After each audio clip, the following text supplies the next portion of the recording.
Shalom, selamat pagi, selamat hari Minggu untuk kita semua. Puji nama Tuhan, pada pagi hari ini kita boleh berkumpul, kita mau beribadah bersama, kita mengucap syukur untuk semua kebaikan Tuhan yang sudah kita alami dalam satu minggu terakhir khususnya, dan tentunya di sepanjang hidup kita.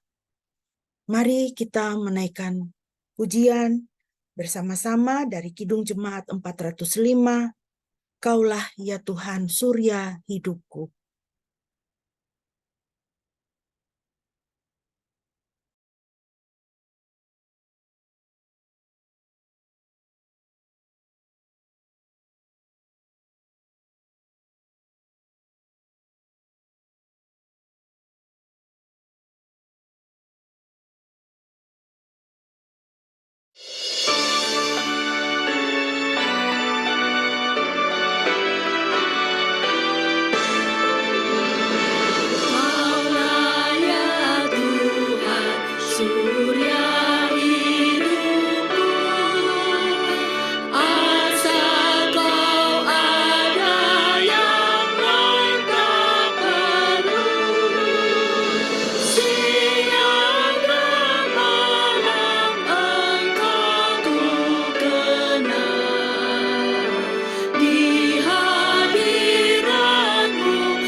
Mari kita mentabiskan ibadah kita pada pagi hari ini.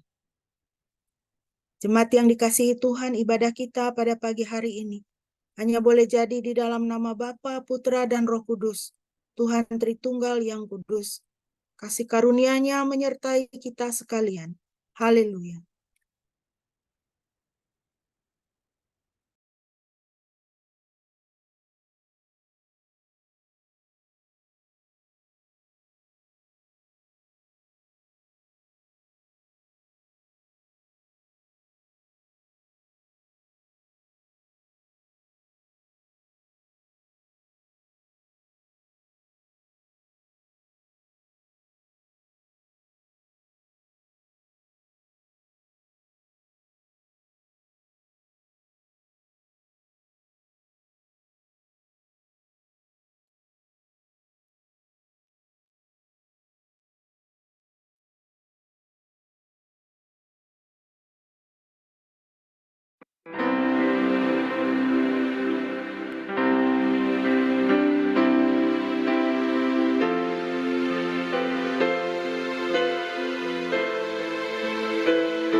Amin. Firman Tuhan yang melandasi ibadah kita pada pagi hari ini terambil dari Ayub pasal 42 ayatnya yang kedua. Ayub 42 ayat yang kedua.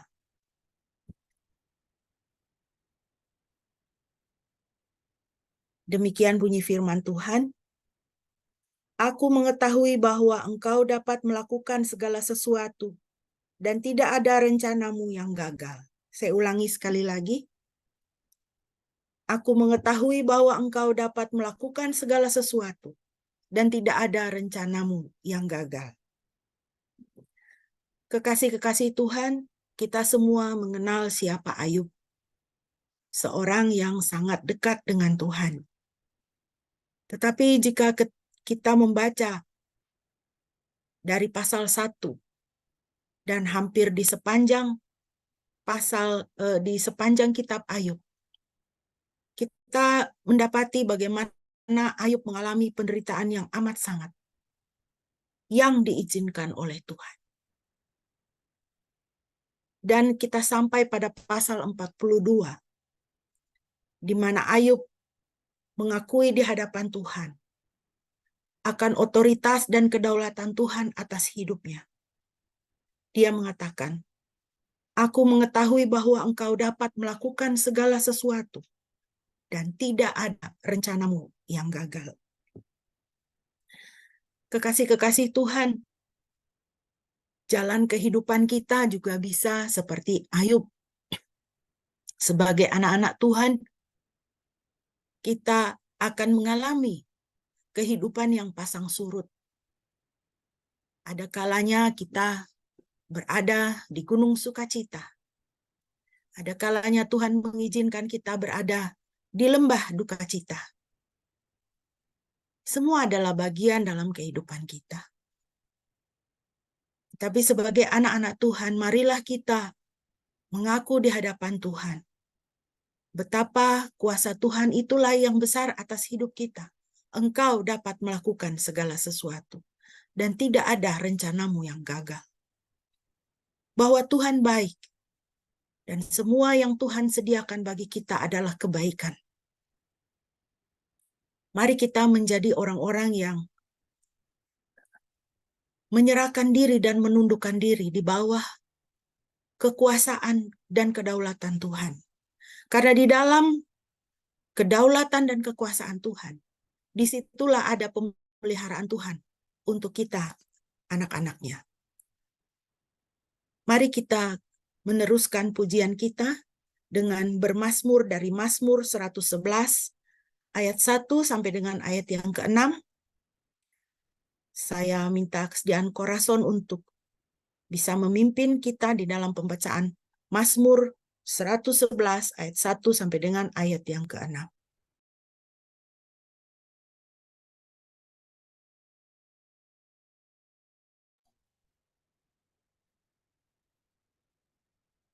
Haleluya. Aku akan memuji Yahweh dengan segenap hati, di antara kumpulan orang-orang yang tulus hati dan jemaat. Perbuatan-perbuatan Yahweh itu besar, dicari-cari oleh setiap orang yang mendambakannya. Perbuatannya agung dan mulia, dan kebenarannya tetap selamanya. Dia telah membuat peringatan atas perbuatan-perbuatannya yang ajaib. Yahweh itu penuh rahmat dan kasih sayang. Dia telah memberikan makanan kepada mereka yang hormat akan Dia. Dia akan mengingat perjanjiannya selama-lamanya. Dia telah menunjukkan kuasa perbuatannya kepada umat-Nya untuk memberi kepada mereka warisan bangsa-bangsa asing. Amin. Puji nama Tuhan. Mari kita mempersiapkan diri untuk kita mau merenungkan firman Tuhan. Kita menaikkan pujian dari Kidung Keesahan 587. Kau tetap Tuhanku Yesus.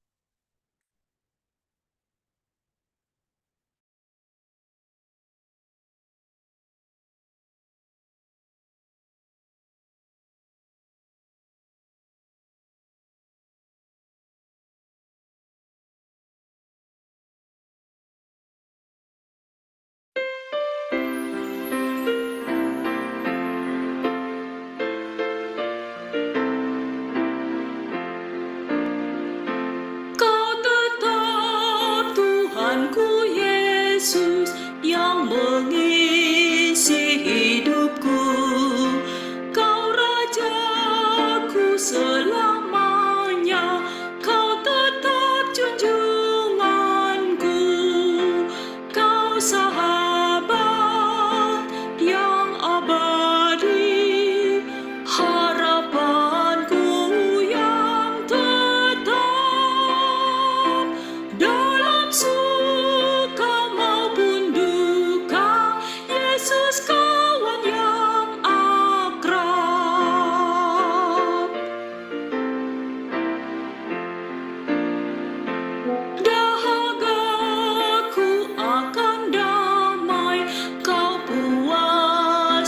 sepenuh. Aku yang mendua hati, kau beri iman yang teguh. Kau sahabat yang abadi, harapanku yang tetap. Dalam suka maupun duka, Yesus kawan yang akrab.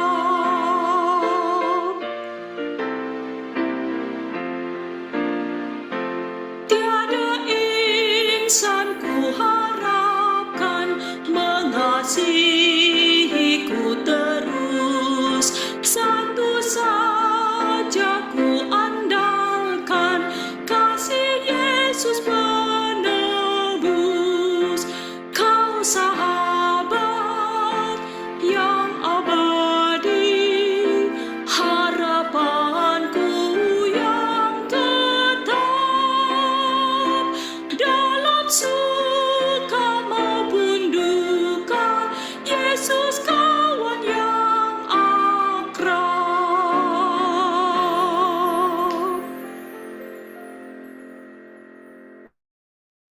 Amin, puji Tuhan. Mari kita bersama-sama mau membaca firman Tuhan bagi kita pada pagi hari ini. Ada dua bagian pembacaan. Yang pertama terambil dari Lukas pasal 7 ayat 1 sampai dengan ayat 10. Lukas pasal 7 ayat 1 sampai dengan ayat 10.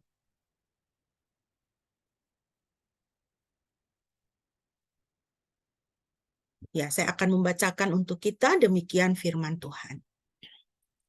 Setelah selesai berbicara kepada orang banyak itu, dia pergi ke Kapernaum. Di situ ada seorang perwira yang memiliki hamba yang sangat dikasihinya, dan hambanya ini sedang sakit parah dan hampir mati. Ketika mendengar tentang Yesus, ia mengutus tua-tua bangsa Yahudi kepadanya untuk meminta supaya dia datang menyembuhkan hambanya. Mereka datang kepada Yesus dan memohon dengan sangat, katanya, "Ia layak engkau tolong, karena ia mengasihi bangsa kita dan ia telah membangun sinagoga bagi kami." Lalu Yesus pergi bersama mereka. Namun ketika dia sudah tidak jauh lagi dari rumahnya, perwira itu mengutus sahabat-sahabatnya untuk berkata kepadanya, "Tuan, janganlah bersusah-susah, sebab aku tidak layak menerima engkau di dalam rumahku. Karena itu aku pun menganggap diriku tidak layak untuk datang kepadamu. Tetapi katakanlah saja sepatah kata, maka hambaku itu akan sembuh." Ayat 8. Bisa tolong dinaikkan screen-nya? Ya, terima kasih. Ayat 8. "Sebab aku juga seorang bawahan, dan ada juga di bawahku prajurit-prajurit. Jika aku berkata kepada seorang prajurit yang satu, 'Pergi,' maka ia akan pergi. Dan kepada yang lain, 'Datang,' maka ia akan datang. Dan kepada hambaku, 'Kerjakan ini,' maka ia akan mengerjakannya." Setelah mendengar itu, Yesus heran akan dia dan sambil berpaling kepada orang banyak yang mengikutinya, dia berkata, "Aku berkata kepadamu, iman sebesar ini tidak pernah aku temukan, bahkan di antara orang Israel." Dan setelah kembali ke rumah, orang-orang yang diutus itu mendapati hamba yang sakit itu telah sehat. Pembacaan kedua terambil dari Kolose pasal 1 ayat 15 sampai dengan 23. Kolose pasal 1 ayat 15. Ya. "Dialah gambar Elohim yang tidak kelihatan, yang sulung dari segala ciptaan. Sebab oleh dia segala sesuatu diciptakan, baik yang di surga dan di bumi, yang kelihatan dan yang tidak kelihatan, tahta-tahta atau kerajaan-kerajaan, atau penguasa-penguasa, atau kuasa-kuasa. Segala sesuatu diciptakan oleh dia bagi dia. Dia ada sebelum segala sesuatu, dan segala sesuatu ada oleh karena dia. Dia adalah kepala tubuh, yaitu jemaat. Dialah yang permulaan, yang sulung bangkit dari kematian, sehingga dia menjadi yang terutama. dalam segala sesuatu. Sebab segala kepenuhan Bapa berkenan tinggal di dalam Dia. Dan oleh Dia diperdamaikan segala sesuatu dengan dirinya, baik yang di bumi maupun yang di surga, melalui darah salibnya. Kamu yang dahulu menjauhkan diri dan memusuhinya dalam pikiran serta perbuatanmu yang jahat, sekarang telah didamaikan dalam tubuh jasmaninya, melalui kematiannya, untuk menjadikan kamu kudus dan tidak bercacat celah di hadapannya. Sebab itu kamu harus sungguh-sungguh bertekun dalam iman, dengan teguh, dan tidak bergeser dari pengharapan akan Injil yang telah kamu dengar, dan telah diberitakan ke seluruh dunia, dan telah menjadikan aku, Paulus, sebagai pelayannya. Demikianlah firman Tuhan bagi kita. Yang berbahagia adalah setiap kita yang mendengar dan menjadi pelaku firman. Mari kita berdoa, Bapak Ibu, sebelum kita mau merenungkan firman Tuhan. Bapa, terima kasih untuk firman-Mu. Begitu dekat dan begitu jelas bagi kami. Saat ini Tuhan, kami mau merenungkannya. Kiranya Roh Kudus-Mu pimpin kami dan memberikan kami kuasa supaya kami dapat melakukannya dalam hidup kami. Terpujilah nama-Mu Bapa, di dalam nama Yesus. Haleluya. Amin.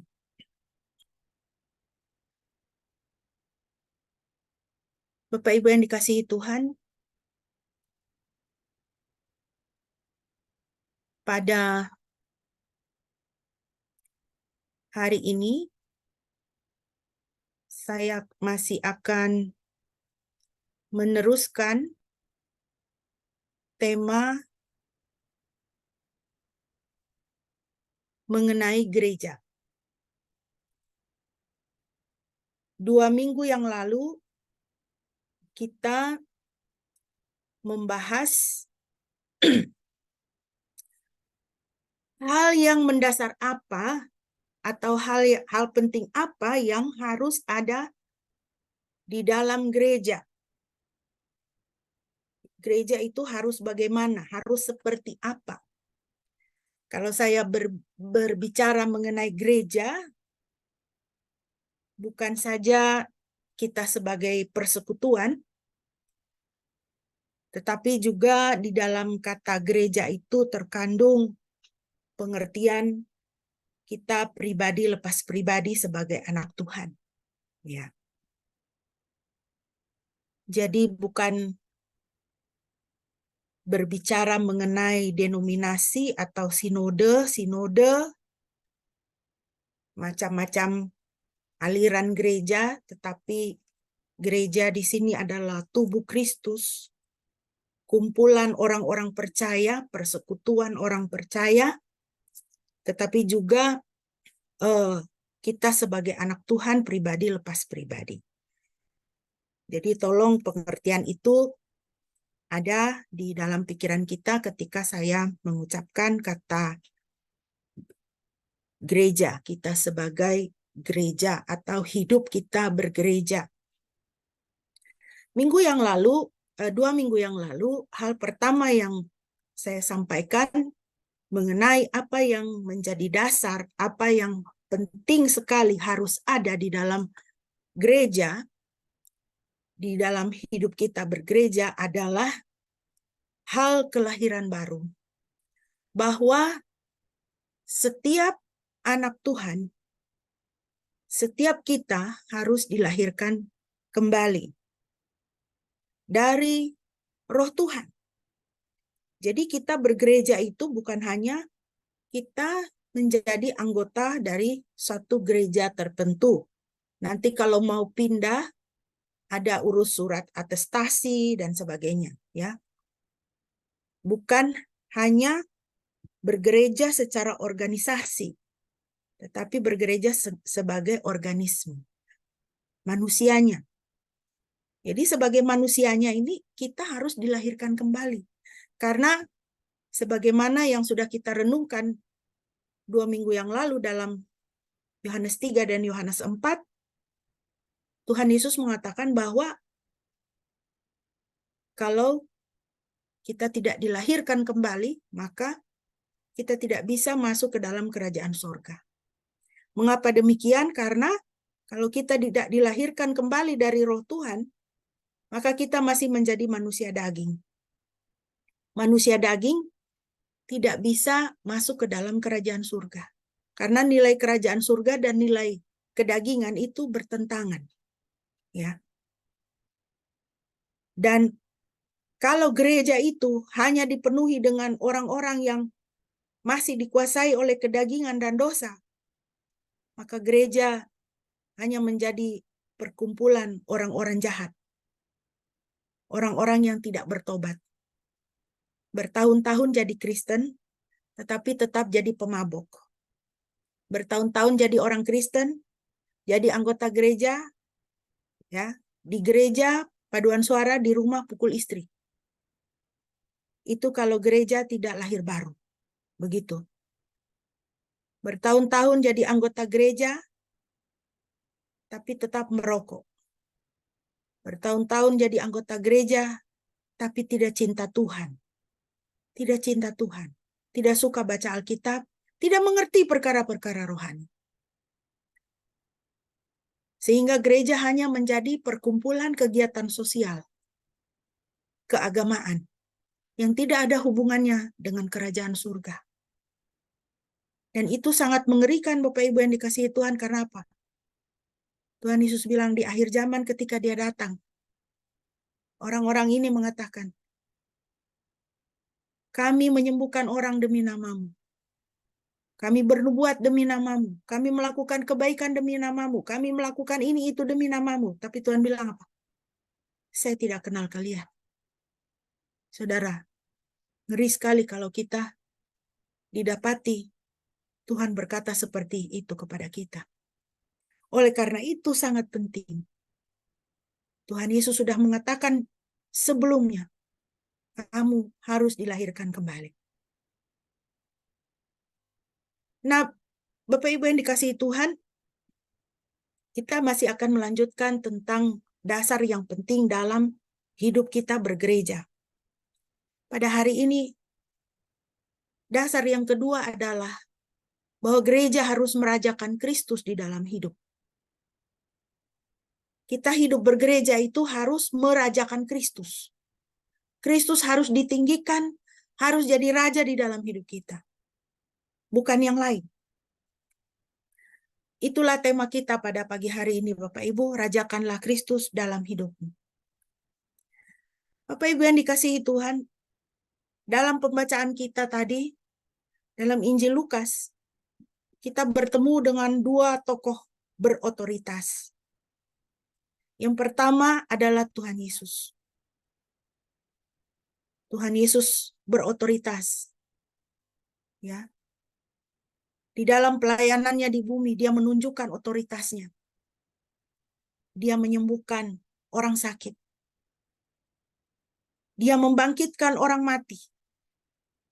Dia mengusir setan segala penyakit dan kelemahan. Setan-setan tunduk kepadanya. Alam tunduk kepadanya. Badai tunduk kepadanya. Jadi saudara, kalau ada orang yang mempertanyakan iman kita, atau mengatakan kepada kita, bertanya kepada kita, tunjukkan di mana Tuhan Yesus bilang, dia adalah Tuhan dan dia harus disembah. Ya. Tunjukkan di mana di dalam Alkitab Yesus mengatakan akulah Tuhan. Ya. Nggak usah saudara pusing-pusing cari ayat. Bacalah seluruh Injil itu. Apa yang Tuhan Yesus lakukan. Itu bukan kuasa manusia. Setan dan alam tunduk kepadanya. Dia tidak memerlukan izin dari siapa-siapa untuk melakukan mujizat. Dia tidak perlu izin dari siapa-siapa untuk mengampuni dosa, karena dia adalah Tuhan. Hanya Tuhan yang berkuasa untuk mengampuni dosa orang.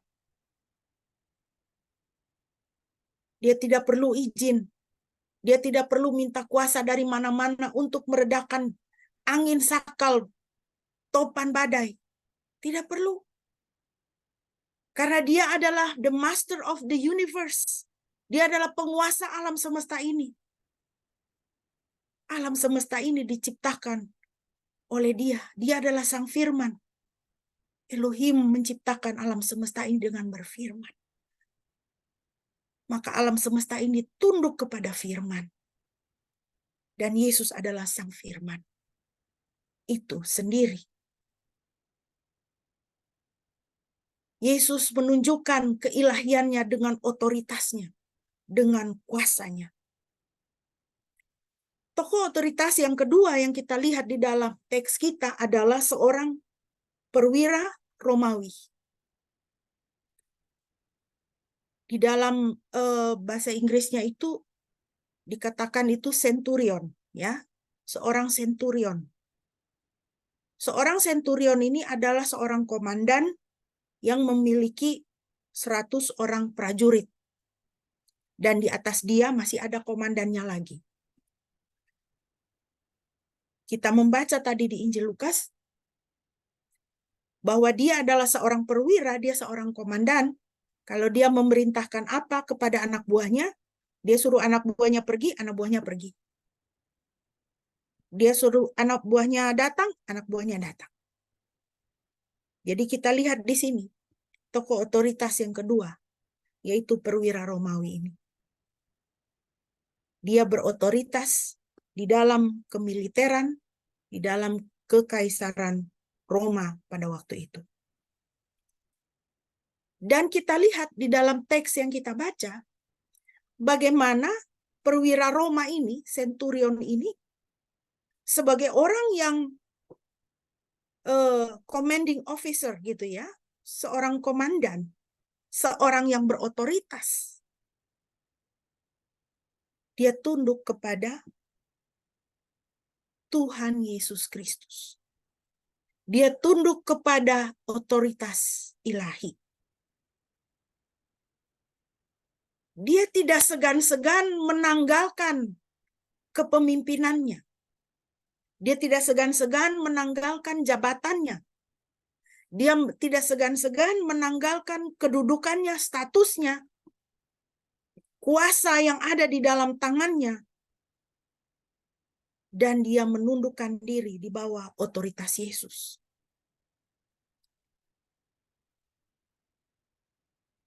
Bapak Ibu yang dikasihi Tuhan, perwira Romawi ini adalah contoh yang sangat keras bagi kita bahwa tunduk kepada otoritas Kristus itu adalah hal yang penting. Hal yang penting, hal yang mendasar dalam hidup kita sebagai orang Kristen atau sebagai gereja. Di dalam bagian terakhir dari Lukas 7 yang tadi kita baca, Tuhan Yesus takjub melihat iman daripada perwira Romawi ini. Tetapi di dalam kata imannya, Tuhan Yesus katakan, tidak pernah aku melihat iman yang sebesar ini di antara orang Yahudi. Di dalam imannya itu kepada Yesus, di situ ada ketundukan dia. Ada ketundukan dia kepada Yesus. Seorang Romawi, seorang yang bukan penyembah Yahweh. Nah, bagaimana dengan kita?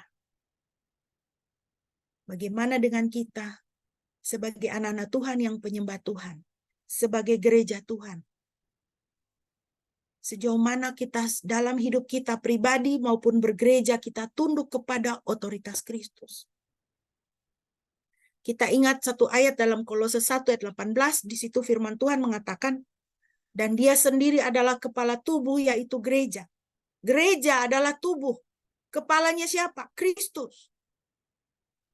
Yang menjadi penguasa, yang sulung dari antara yang mati, sehingga dia sendiri dapat menjadi yang terutama di dalam segala sesuatu. Firman Tuhan mengatakan bahwa gereja adalah tubuh. Tubuhnya Kristus. Dan Kristus adalah kepalanya. Kristus adalah penguasanya. Dia yang menjadi terutama di dalam segala sesuatu. Mari kita kembali ke Lukas pasal 7 sebagai bagian dari perenungan kita. Kita lihat bagaimanakah kita sebagai gereja, kita sebagai orang percaya, menundukkan diri di bawah otoritas Kristus. Yang pertama, saudara, dari ayat 6 sampai ayat 7a, kita bisa melihat di situ satu prinsip, bahwa gereja harus mempunyai sikap merendahkan diri di hadapan Kristus. Gereja harus mempunyai sikap merendahkan diri di hadapan Kristus. Orang percaya harus mempunyai sikap merendahkan diri di hadapan Kristus. Lukas 7:6, 7a. Dan Yesus pergi bersama mereka, namun ketika dia sudah berjarak tidak jauh lagi dari rumahnya, perwira itu mengutus sahabat-sahabatnya kepada dia sambil berkata kepadanya, "Tuan, janganlah direpotkan, sebab aku tidak layak bahwa engkau masuk ke bawah atapku.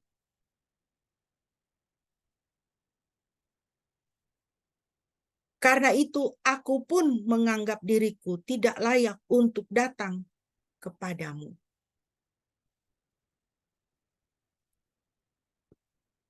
Saudara lihat di sini ya, perwira ini. Dia merendahkan diri di hadapan Kristus. Dia punya kebutuhan, ya. Dia punya kebutuhan. Kebutuhannya apa? Kebutuhan Tuhan Yesus untuk menyembuhkan salah seorang hambanya. Salah seorang hambanya. Salah seorang budaknya. Salah seorang bawahannya. Karena budaknya ini sakit. Dia punya kebutuhan. Tetapi dia tahu diri. Dia tahu diri dia tidak layak. Dia tidak layak di hadapan Yesus.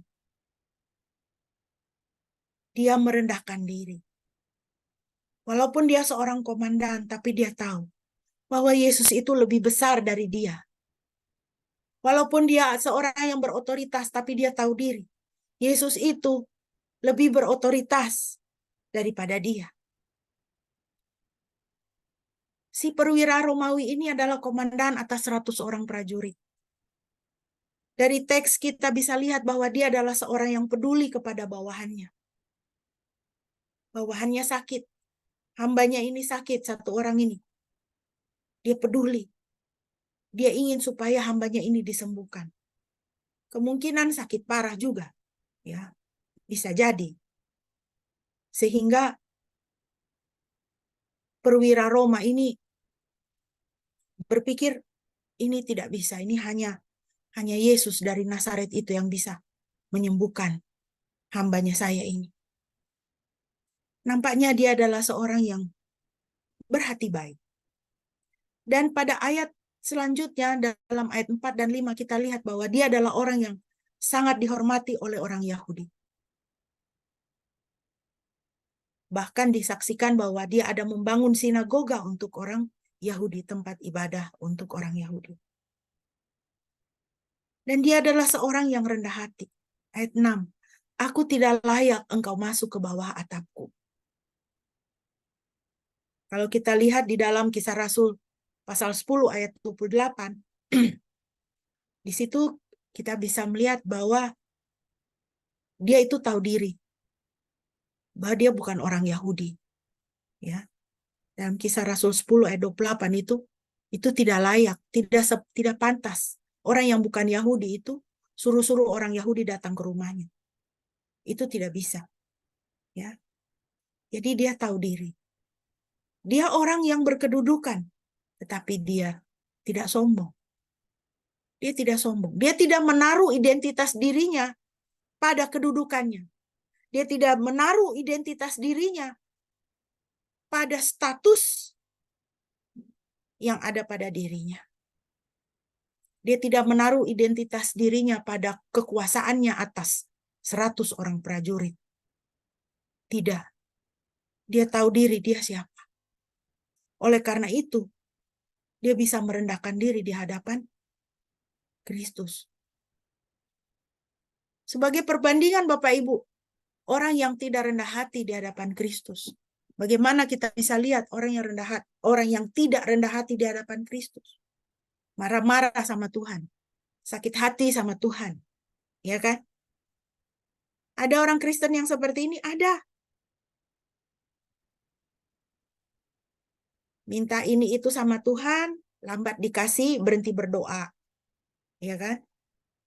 Sudah berdoa 2-3 tahun, nampaknya tidak ada perubahan, kok kayaknya Tuhan diam aja, berhenti berdoa. Itu kan marah sama Tuhan itu kan namanya. Itulah orang yang tidak rendah hati di hadapan Kristus. Sudah punya segala macam, merasa tidak cukup, mau yang lain, mau tambah lagi, mau tambah lagi. Tidak mengucap syukur kepada Tuhan untuk apa yang ada dalam hidup. Itu kan marah kepada Tuhan. Meragukan pemeliharaan Tuhan. Ya. Selalu dipenuhi dengan kekhawatiran. Itu kan tidak rendah hati di hadapan Tuhan. Merasa tidak memerlukan Tuhan. Saya baik-baik saja hidup saya. Suatu ketika seorang dokter yang sangat sukses di Indonesia, seorang anak Tuhan yang sangat cinta Tuhan. Dia bergumul untuk orang tuanya yang belum percaya. Setiap hari dia bersaksi kepada orang tuanya tentang Tuhan Yesus. Dokter ini sangat sukses dalam kehidupannya, sehingga orang tuanya pun dapat diberkati dan merasa bahagia melihat kesuksesan anaknya. Satu kali ketika orang tuanya sudah semakin kesal karena anaknya ini, dokter yang sukses ini, terus bersaksi kepadanya mengenai Tuhan Yesus. Orang tua ini berkata, dengan mengikuti tradisi, saya berhasil membesarkan kamu. Dengan memelihara tradisi nenek moyang kita, saya berhasil membesarkan kamu sehingga kamu menjadi sukses dalam hidup kamu. Kamu menjadi orang kaya. Anaknya merasa sedih. Dia hanya terdiam. Dan dia berkata kepada orang tuanya, Bapak, Tuhan Yesus mengasihi Bapak. Lalu dia tetap kembali berdoa dan berpuasa untuk orang tuanya. Itulah orang yang merasa tidak memerlukan Tuhan. Saya hidup begini aja, saya sudah beres kok. Baik-baik saja. Bahkan saya sudah berhasil. Saya tidak perlu Tuhan. Tetapi Bapak Ibu yang dikasihi Tuhan, Tuhan itu tidak pernah mengabaikan doa kita. Setahun sebelum orang tua dari dokter ini dipanggil oleh Tuhan, orang tua ini menerima Tuhan Yesus secara pribadi dalam hidupnya. Dia boleh dimenangkan. Ciri berikutnya orang yang tidak rendah hati di hadapan Kristus. Ya. Tidak mau hidup diatur oleh Tuhan. Tidak mau ikut perintah Tuhan. Tidak mau dikoreksi oleh Tuhan atas isu-isu hidupnya. Tidak mau dikoreksi. Jadi kalau ke gereja, cari gereja yang pengajarannya happy-happy aja lah ya, berkat-berkat aja gitu. Tapi tidak mau dikoreksi. Tidak mau bertobat. Hanya mau berkat, mujizat, sukses. Tidak suka mendengar khotbah tentang murka Tuhan. Tidak suka dengar khotbah tentang hari penghakiman, hari terakhir. Lebih suka dengar khotbah tentang berkat, mujizat, sukses, harmonis, dan sebagainya. Khotbah-khotbah yang mengikat kita kepada dunia ini, bukan mengarahkan kita kepada surga, kepada Tuhan. Itu pada akhir zaman akan semakin banyak hamba-hamba Tuhan, anak-anak Tuhan yang mengatasnamakan hamba Tuhan, yang mengatakan diri sebagai hamba Tuhan, berkhotbah seperti itu. Berkhotbah hanya untuk menyenangkan telinga orang, bukan untuk menegur dosa supaya orang bertobat. Bapak Ibu yang dikasihi Tuhan, kita harus ikut teladan Tuhan Yesus. Tuhan Yesus adalah Tuhan yang rendah hati. Matius 26 ayat 39 mengatakan kepada kita teladan Tuhan Yesus. Maka ia maju sedikit lalu sujud dan berdoa, katanya, "Ya Bapakku, jikalau sekiranya mungkin biarlah cawan ini lalu daripadaku, tetapi janganlah seperti yang kukehendaki, melainkan seperti yang Engkau kehendaki." Kapan Tuhan Yesus menaikkan doa seperti ini? Di Taman Getsemani menjelang ia naik ke atas kayu salib, ketika momen-momen penderitaannya dimulai. Kalau mau lari bisa. Kalau mau tidak taat bisa. Ya kan? Siapa yang mau susah? Tidak ada seorang pun dari kita mau susah. Kalau kita lihat ada kesusahan, pasti kita akan melarikan diri. Kita akan berusaha supaya kita jangan susah. Tapi di tengah atau pada jalan dia menghadapi penderitaan dan akhir hidupnya, Tuhan Yesus berkata, "Janganlah seperti yang kukehendaki, melainkan seperti yang Engkau kehendaki." Bagi Yesus kehendak Bapa itulah yang pertama dan terutama baginya, yang harus dia lakukan.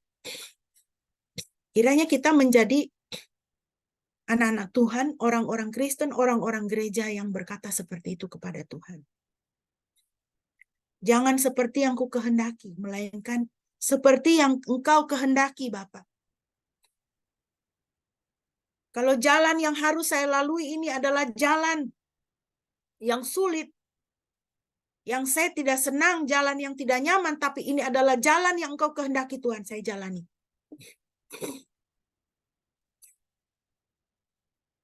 Jika oleh karena nama Yesus, saya dibenci oleh keluarga saya dibenci oleh orang satu rumah,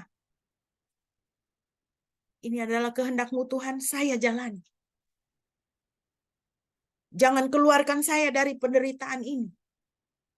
Jangan angkat saya dari salib ini. Kalau ini adalah kehendak-Mu, saya jalani. Kalau sakit ini Tuhan izinkan terjadi, saya alami di dalam tubuh saya,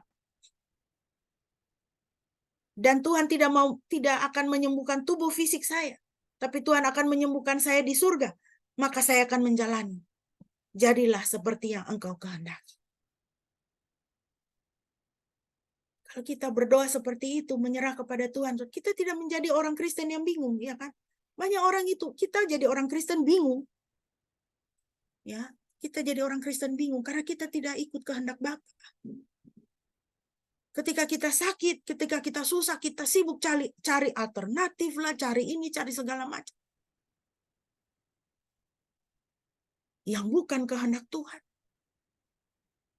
Akhirnya kita jatuh ke dalam berbagai-bagai pencobaan dan dosa. Tapi kalau kita rendah hati di hadapan Tuhan, Tuhan, apapun yang terjadi dalam hidupku, kalau ini adalah kehendak-Mu, aku jalani. Aku jalani. Hanya satu mintaku, Tuhan, berjalanlah bersama denganku. Kita mesti berdoa seperti itu, saudara. Kalau promosi saudara di kantor hilang karena dicuri orang, Tuhan, kalau ini dalam seizin-Mu, saya jalani, saya tidak akan protes. Saya akan mengucap syukur. Wah, saudara, itu kalau kita punya hati seperti itu ya kepada Tuhan, itu Tuhan itu terlalu baik. Terlalu baik. Kalau kita tahu merendahkan diri di hadapan Dia, Dia sendiri yang akan meninggikan kita. Dan kalau Tuhan yang meninggikan, kalau peninggian itu datangnya dari Tuhan, oh luar biasa Tuhan. Saudara, engkau diberkati oleh Tuhan. Yang kedua, Bapak Ibu, kita lihat dalam ayat 7b. Bagaimanakah orang yang merajakan Kristus di dalam hidup? mempunyai keyakinan penuh kepada firman Tuhan. Lukas 7 ayat 7. Sebab itu aku juga menganggap diriku tidak layak untuk datang kepadamu. Tetapi katakan saja sepatah kata, maka hambaku itu akan sembuh. Perwira Roma ini mempunyai keyakinan penuh kepada perkataan Yesus. Dia katakan, katakan saja sepatah kata, maka hambaku itu akan sembuh. Dengan kata lain dia katakan, katakan saja Tuhan sepatah kata, satu kata saja.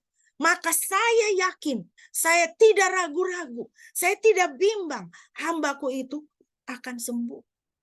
Dia yakin penuh kepada firman Tuhan. Tidak perlu Tuhan mesti tumpang tangan kepada hambanya itu. Tidak perlu sampai Tuhan itu datang ke rumahnya, tumpang tangan. Ya. Atau kalau kita zaman sekarang ini kita panggil penatua, oles minyak, ya. Kasih minyak urapan. Tidak perlu. Satu kata saja Tuhan, satu kata firman Tuhan. Saya yakin percaya hambaku itu akan sembuh. Ini luar biasa, saudara. Kita itu harus punya iman seperti itu kepada firman Tuhan. Saudara, saya tidak anti kepada penumpangan tangan. Ya, jangan salah ya. Saya tidak anti kepada minyak urapan. Karena ketika ada orang yang sakit, orang yang perlu diminta didoakan, saya tumpang tangan. Saya juga pernah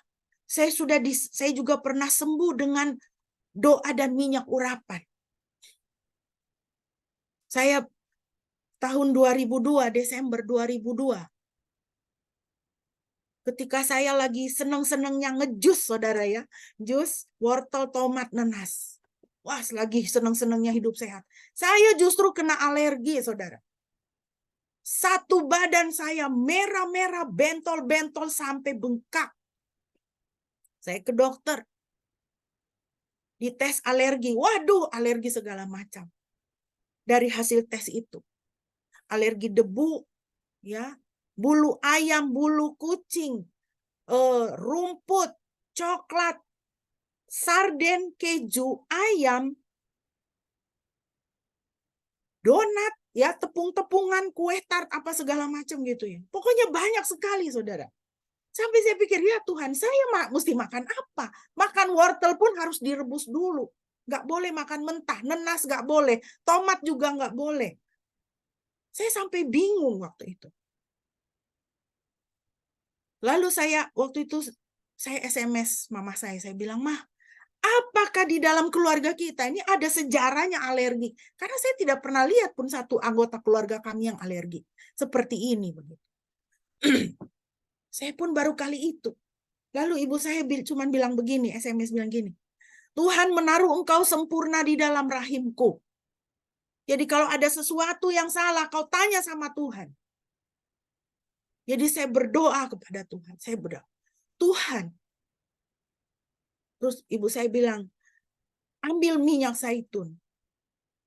Buatlah itu untuk jadi minyak urapan, kata ibu saya. Waktu itu kemudian saya ambil itu minyak zaitun yang untuk pijit itu ya, untuk pijit. Itu kan kosmetik ya. Saya bilang, Tuhan, ini minyak biasa saja. Ini bukan minyak apa-apa. Engkau menaruh saya sempurna di dalam rahim ibu saya. Waktu itu saudara, saya lompat sedikit, saya ke dokter.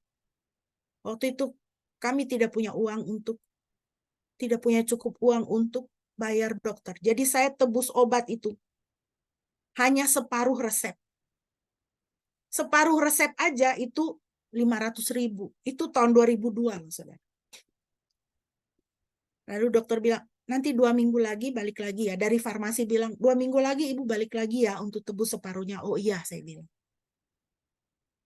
Jadi waktu saya berdoa, saya bilang, Tuhan, Engkau taruh saya dengan sempurna di dalam rahim ibu saya. Dan ini minyak zaitun ini cuma minyak biasa, tidak ada khasiat apa-apa di sini. Ini cuma minyak kosmetik. Tetapi saya mau mengucap syukur karena Engkau menaruh saya sempurna dalam rahim ibu saya. Dan saya mau pegang janji firman Tuhan bahwa kalau ada yang sakit, doa minta ampun dosa dan mengklaim firman Tuhan. Urap oles dengan minyak. Lalu saya berdoa kepada Tuhan. Lalu saya ambil itu minyak zaitun itu, saya oles badan saya semua, kaki, tangan semua saya oles. Dalam nama Yesus. Darah Yesus sembuhkan saya. Darah Yesus sembuhkan saya. Semua darah yang kotor, semua alergi hilang semua dari dalam diri saya. Dalam nama Yesus. Lalu saya bikin jus.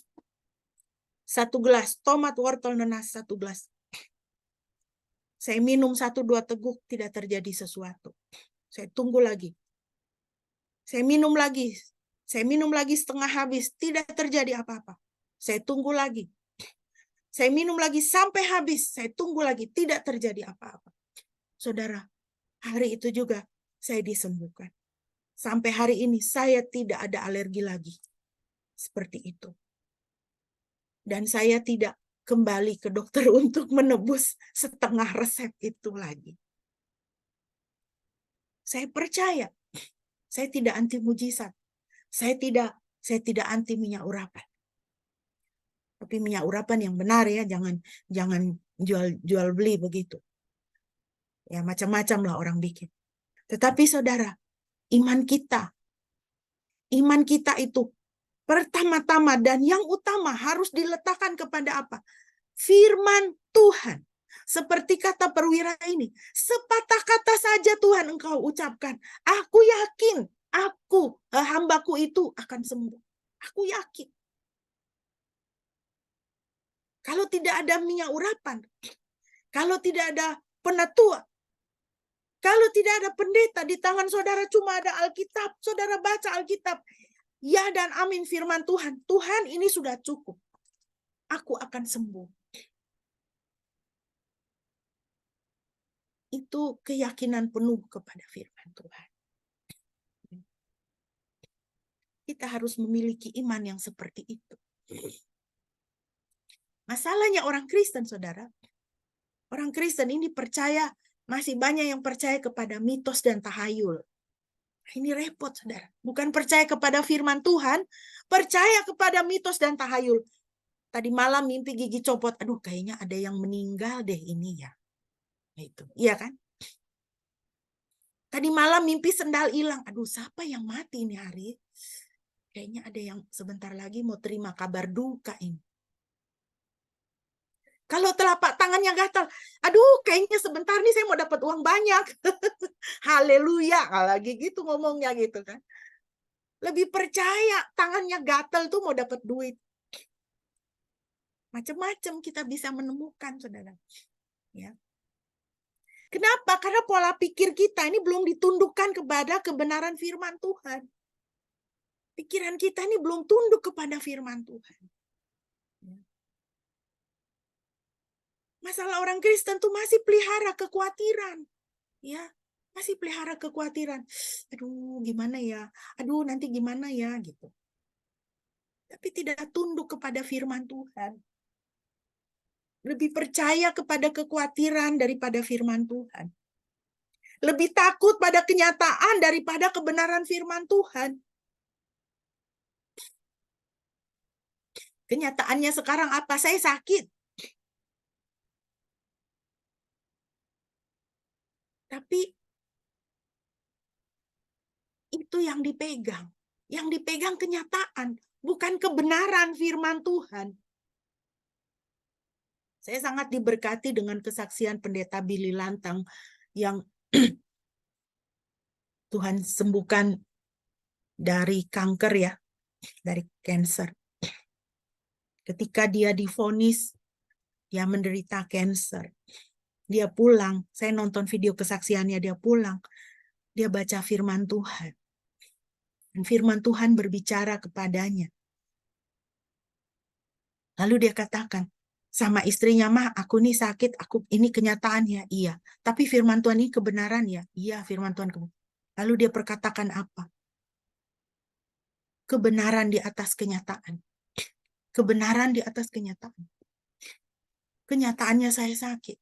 Kebenaran apa? Yesus, dokter di atas segala dokter. Kenyataan apa? Saya sakit. Kebenaran apa? Yesus jauh lebih berkuasa daripada kanker saya. Jadi sepanjang dia menjalani pengobatan itu, dia selalu memperkatakan ini. Kebenaran di atas kenyataan. Kebenaran di atas kenyataan.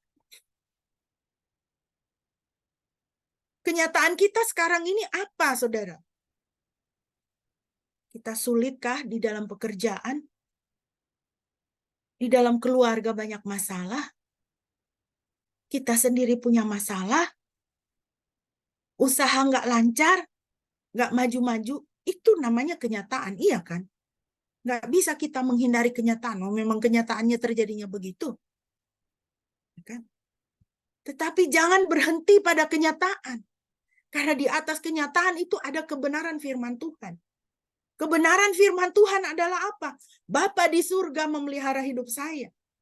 Yakobus 1 ayat 17. Segala pemberian yang baik dan sempurna asalnya dari Bapa segala terang, padanya tidak ada bayangan karena pertukaran atau perubahan.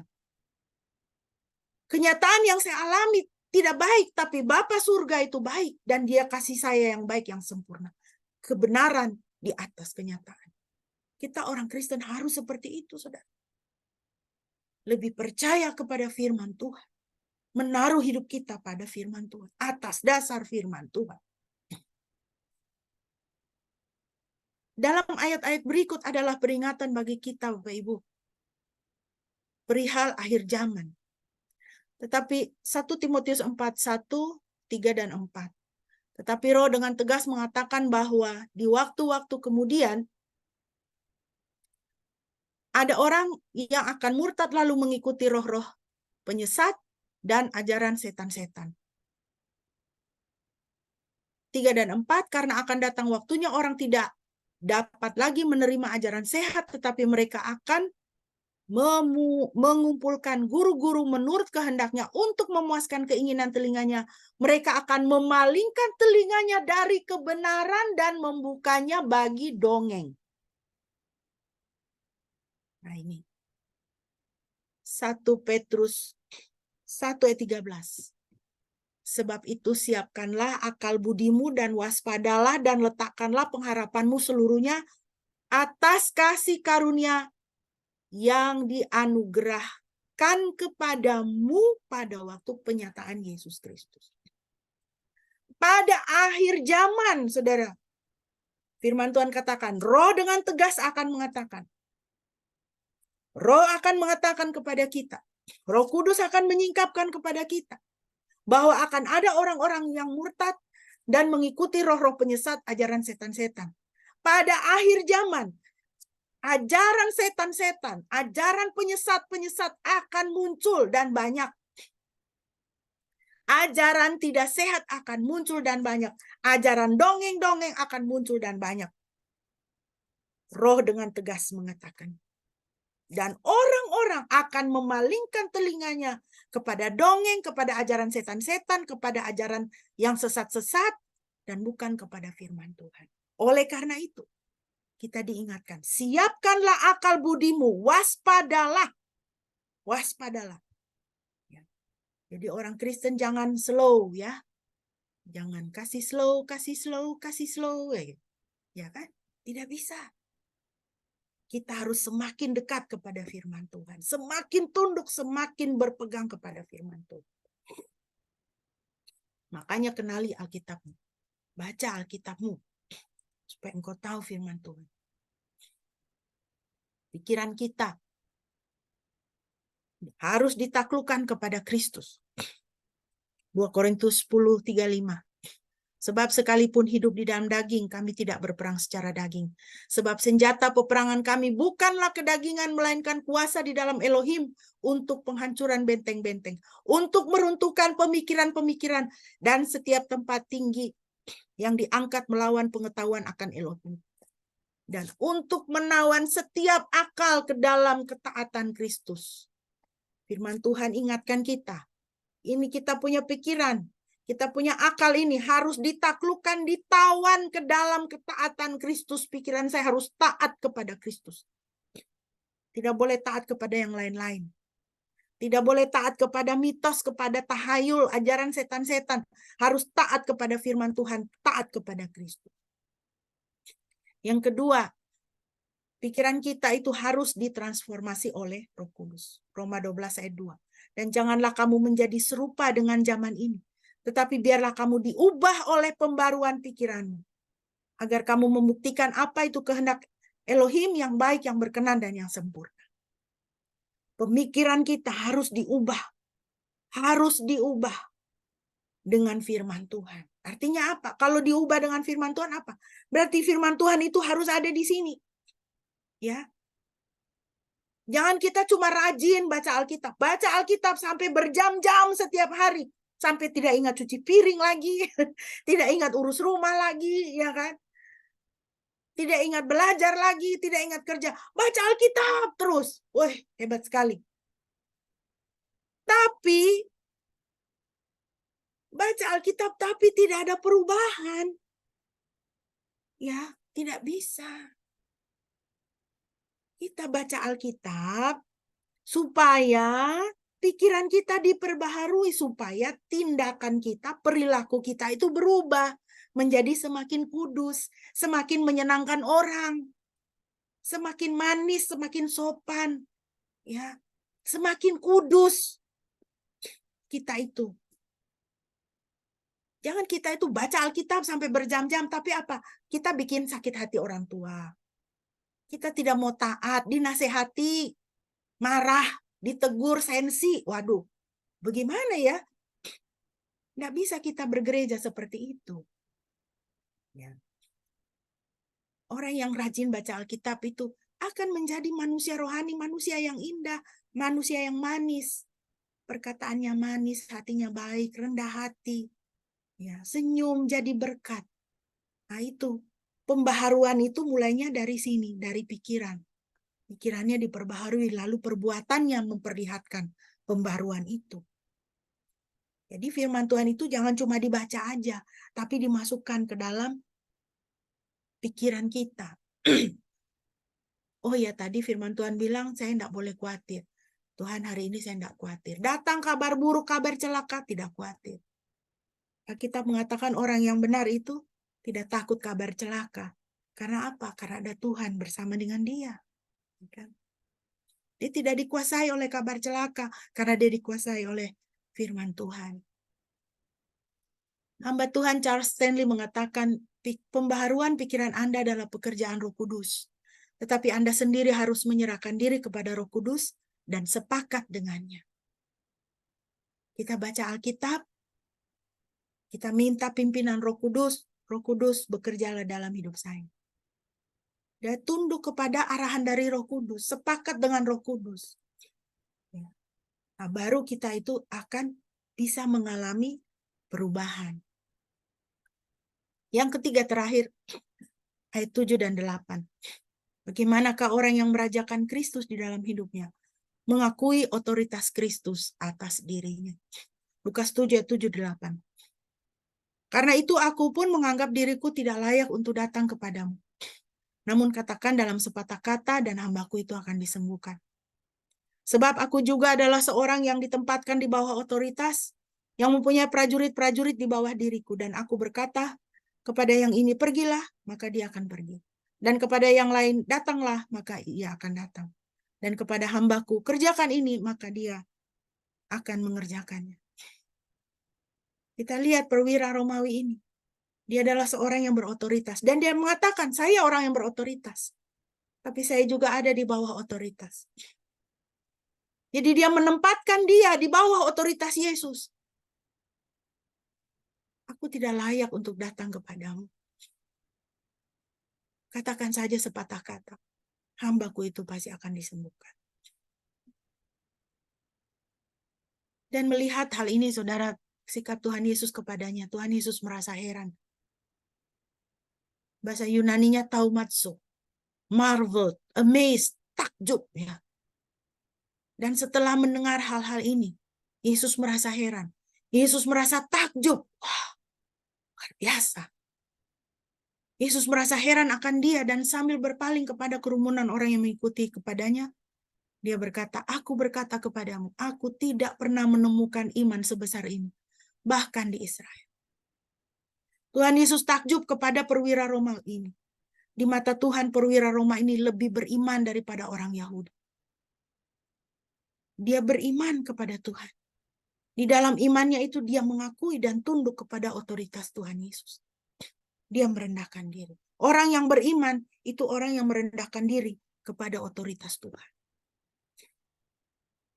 Orang yang menundukkan diri di bawah otoritas Tuhan. Ada satu pujian lagu zaman dulu itu kan katakan, lupakanlah dirimu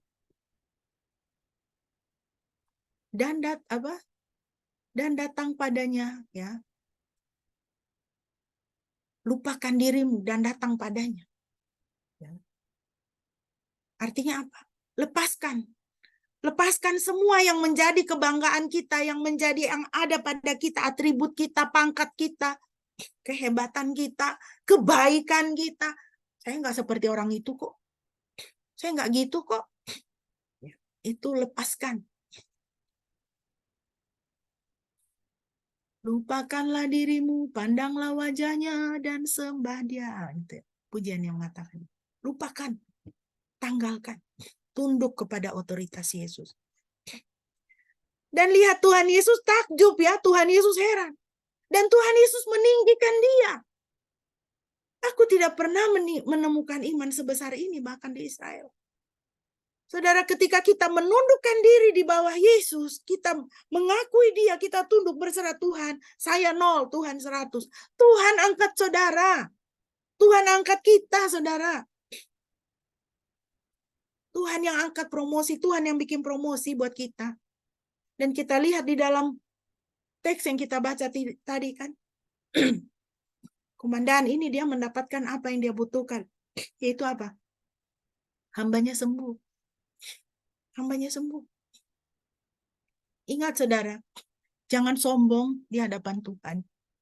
Orang yang sombong itu tidak mengakui otoritas Kristus atas hidupnya. Ciri orang yang sombong tidak merasa perlu bertobat. Cuman gitu aja kok. Masih jadi masalah besar. Tuhan itu berkuasa mengampuni segala dosa. Tapi dosa sekecil apapun yang kita perbuat, sesepele apapun yang kita perbuat, kalau kita tidak bertobat, tidak bisa diampuni. Tidak dapat pengampunan. Kan kita tidak mau bertobat. Kita sombong sama Tuhan. Tidak perlulah. Orang yang sombong tidak mau menyerahkan hidup, pikiran, perasaan, perkataan dipimpin oleh Tuhan. Jangan gereja dipenuhi oleh orang-orang yang tidak mau menyerahkan hidup, pikiran, perasaan, perkataan untuk dipimpin oleh Tuhan. Ya. Harus kita serahkan sama Tuhan. Tuhan, pimpin hidup saya. Orang bergereja itu harus punya doa, Tuhan, Engkau yang pimpin pikiran saya. Engkau yang pimpin perasaan saya. Engkau yang pimpin perkataan saya. Engkau raja atas pikiran saya, perasaan dan perkataan saya, perbuatan saya. Engkau raja atas hidup saya. Orang gereja itu harus begitu.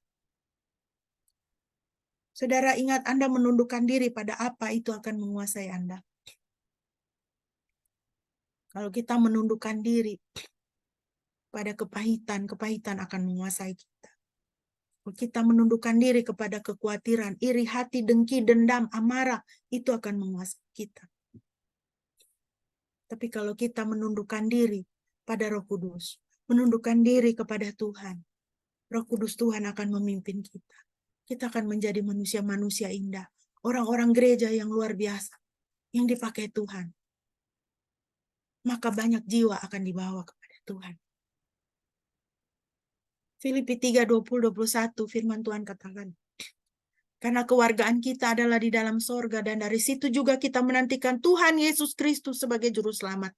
Yang akan mengubah tubuh kita yang hina ini. Sehingga serupa dengan tubuhnya yang mulia. menurut kuasanya yang dapat menaklukkan segala sesuatu kepada dirinya. Perhatikan yang saya tebalkan di sini.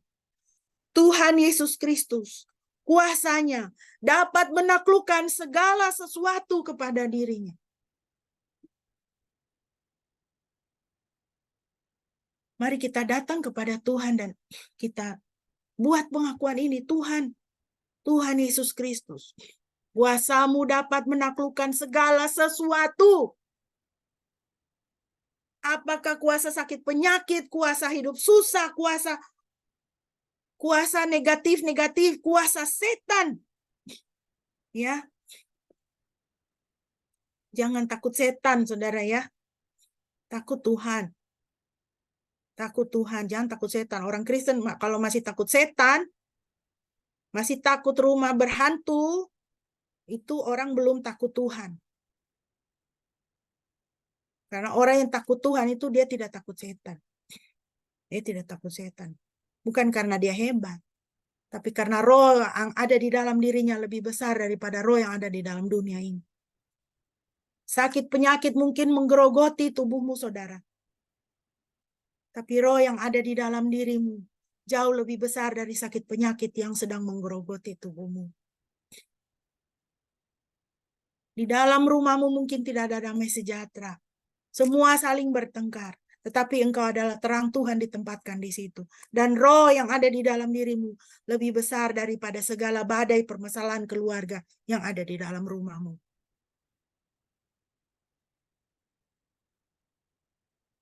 Tuhan Yesus Kristus, kuasanya dapat menaklukkan segala sesuatu kepada dirinya. Alergi, sakit jantung, bencana alam, sakit kanker, sakit segala macam, kelemahan, itu kan nama. Itu nama semua. Semua nama tunduk di bawah nama Yesus. Segala kuasa tunduk di bawah kuasa Yesus. Kuasa sakit kanker bisa menyakiti engkau sedemikian. Orang yang di kemo itu kan akibat dari kemo itu rambutnya rontok, dia mual, muntah, wah enggak karu-karuan. Saya punya 2 orang teman yang breast cancer. Yang satu sudah meninggal. Yang satu puji Tuhan. Tuhan berikan anugerah kesembuhan fisik. Betapa perjalanan mereka kanker itu menghancurkan tubuh mereka. Tetapi mereka adalah orang-orang yang menang. Karena apa? Karena roh yang ada di dalam dirinya, roh Tuhan di dalam hidupnya, jauh lebih besar daripada sakit penyakit yang dialami oleh mereka. Yang satu Tuhan pulihkan di dunia ini, yang satu teman saya Tuhan pulihkan di surga. Yesus Kristus, kuasanya dapat menaklukkan segala sesuatu kepada diri. Jadi saudara, mari kita tundukkan diri kita di bawah otoritas dan kuasa Yesus. Mari sebagai gereja, sebagai orang percaya, kita menjadi perkumpulan orang-orang yang merajakan Kristus. Kita menjadi kumpulan orang-orang yang tunduk pikiran, perasaan, perkataan, perbuatan kita kepada otoritas Yesus. Sebagai penutup, Bapak Ibu, Anda naik pesawat tidak kenal pilotnya. Anda naik taksi, saudara tidak kenal sopirnya. Anda naik bis Trans TJ, Anda tidak kenal sopirnya. Anda naik saja. Iya kan? Tapi Anda percaya Anda akan sampai ke tujuan. Sopir itu, pilot itu, nakhoda itu akan membawa Anda sampai ke tujuan. Bagaimana dengan kita? Ya. Kita kenal Yesus, bukan? Kita tahu. Dan kita kenal Yesus bukan hanya dari kata orang. Minimal 4 kali dalam sebulan, kita bisa kenal Yesus, ya kan?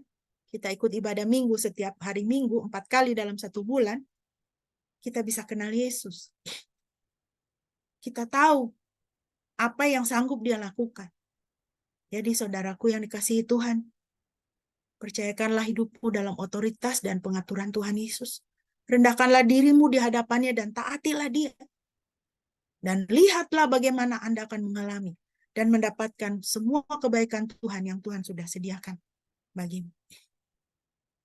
Mari kita berdoa demikian. Sambil melihat kepada layar, saudara berdoa. Mengucapkan doa ini bersama dengan saya. Tuhan Yesus Kristus, saat ini saya datang kepadamu. Saya mau menundukkan diri dan seluruh hidup saya di bawah otoritas-Mu. Saya mengakui Tuhan Yesus adalah Raja di atas segala raja. Ampunilah saya Tuhan jika selama ini saya tidak merendahkan diri di hadapan-Mu dan tidak mempedulikan Tuhan. Saya hidup menurut dunia ini dan keinginan saya sendiri. Pimpinlah saya Tuhan di sepanjang hidup saya. Saya mau mempercayai Tuhan senantiasa. Ya Roh Kudus, bekerjalah dalam hidupku, dalam nama Yesus. Amin. Kiranya saudara diberkati.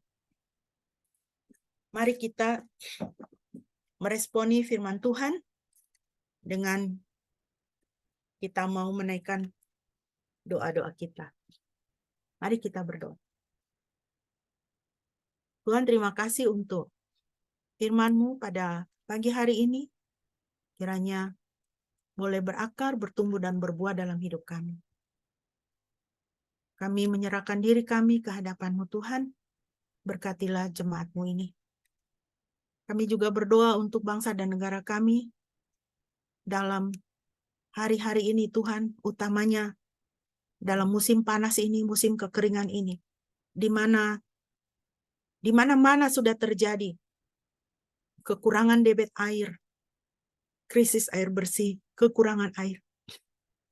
Bapa di surga, BMKG meramalkan masih lama, masih 61 hari, masih 80 hari tanpa hujan. Tapi kami percaya kepadamu Tuhan, Engkau adalah penguasa alam semesta. Kiranya dalam perkenanan Tuhan, Tuhan boleh mengaruniakan hujan bagi para petani dan peternak, supaya mereka pun dapat bersukacita dan memulihkan tanah kami ini ya Tuhan. Terima kasih Bapa, berkati kami semua dalam situasi saat ini, dengan adanya cuaca kekeringan, dengan banyak sakit penyakit, batuk, demam, dan sebagainya Tuhan, kiranya Engkau mengaruniakan kesembuhan dan kesehatan bagi kami semua. Berkatilah anak-anak-Mu Tuhan, jemaat-Mu di tempat ini, dan kehidupan sebagai pelajar, sebagai pekerja, sebagai orang tua, sebagai anak-anak muda. Tuhan berkati kami semua Tuhan. Kiranya Engkau boleh berkenan senantiasa mengaruniakan hari-hari yang baik dan masa depan yang baik untuk kami. Karena kami percaya Tuhan, rancangan Tuhan indah dan sempurna. Terima kasih Bapa di dalam surga. Kami alaskan doa kami hanya di dalam nama Tuhan Yesus yang sudah mengajarkan kami berdoa demikian. Bapa kami yang di surga, dikuduskanlah nama-Mu, datanglah kerajaan-Mu.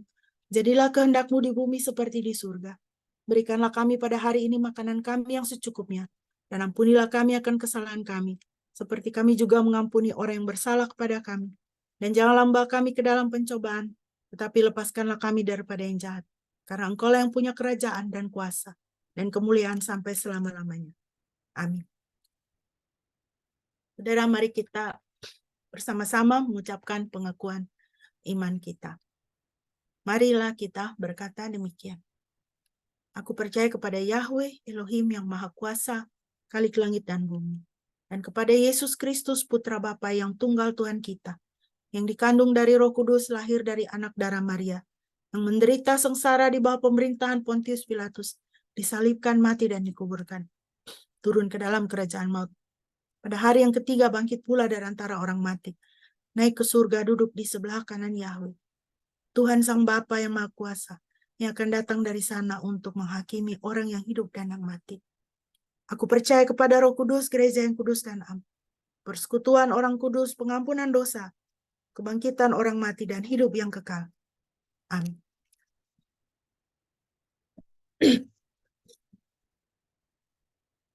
Bapak Ibu yang dikasihi Tuhan, sebelum kita akan mengakhiri ibadah kita pada pagi hari ini, mari kita kembali mau menaikkan pujian sebagai penutup. Kita naikkan pujian sekalipun aku dalam lembah kelam.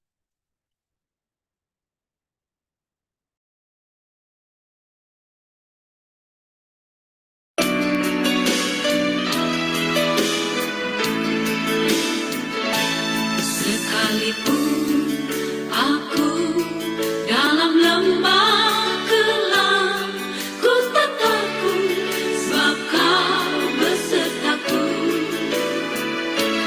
Sekalipun badai topan datang menerpa, ku tak gentar sebab Kau di sisiku. Aku percaya berkat-Mu atasku melimpah, kebajikan, kemurahan selalu mengikutiku.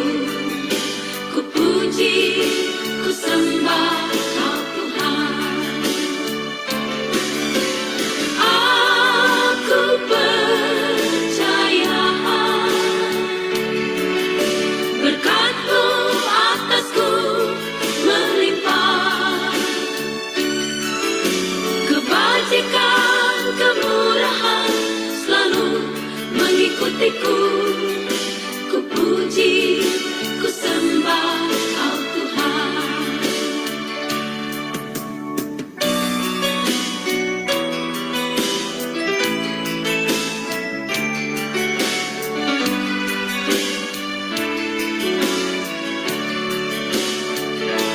Sekalipun aku dalam lembah kelam, ku tak takut sebab Kau besertaku. Sekalipun badai topan datang menerpa, ku tak gentar sebab Kau di sisiku. Aku percaya berkat-Mu atasku melimpah, kebajikan, kemurahan selalu mengikutiku. Ku puji, ku sembah Kau Tuhan. Aku percaya berkat-Mu atasku melimpah, kebajikan, kemurahan selalu mengikutiku. Ku puji, ku sembah Kau Tuhan.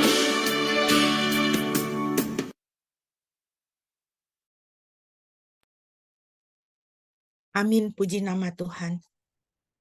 Kekasih-kekasih Tuhan, sambutlah minggu yang baru yang ada di hadapan kita. Berjalanlah dalam pimpinan dan penyertaan Roh Kudus. Terimalah berkat Tuhan. Yahweh memberkati engkau dan memelihara engkau. Yahweh membuat wajahnya bersinar atasmu dan bermurah hati kepadamu. Yahweh menghadapkan wajahnya kepadamu dan memberi engkau damai sejahtera. Pujilah Khalik semesta.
Amin. Mari kita bersaat teduh.